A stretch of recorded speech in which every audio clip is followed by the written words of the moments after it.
Alright, so this question asks, how many non-prime numbers are between 40 and 70, not including 40 and 70? So I listed out all the numbers between 40 and 70. Now we know that this goes from 40 to 70, but we're not including 40 and 70, so we can cross those ones out. So we're only including these ones. So we can just count how many there are total. There are, this is 10, this is 10, this is 9, so that's 29. Total numbers between 40 and 70, not including those numbers. We have to find the ones that aren't prime, so we can just take the total number 29 and subtract the prime ones, and we can get the answer. Now it would be hard to write all these things out. You could if you had time, but you can just kind of go in your head and recognize which ones are prime. So it's good to recognize all the prime numbers between 1 and 100, but if you don't know them, we can just go through them. We know that 41 is a prime number, so that's prime.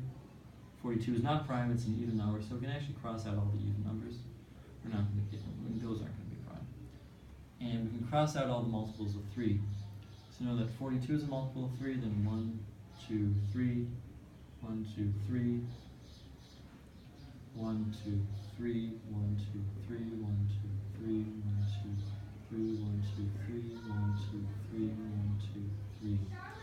We can cross out the multiples of 4.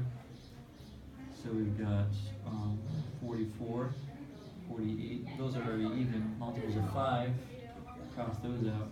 Multiples of 6, those are the even ones. Multiples of 7, well, we've got 35, 42, 49,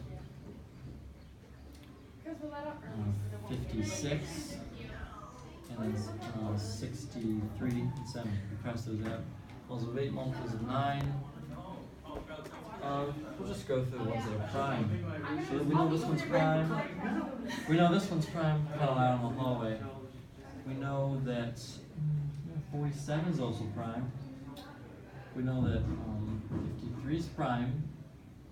We know that 59 is prime. We know that 61 is prime. We know that 67 is prime.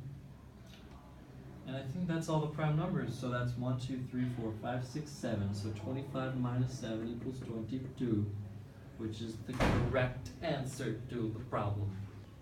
These are the ones that aren't prime. So number of total numbers minus the prime ones. Or you can count the non-prime ones. You can do it either way. You just have to count the ones that aren't prime. You just have to find a way of doing that. That's your lesson for today, folks.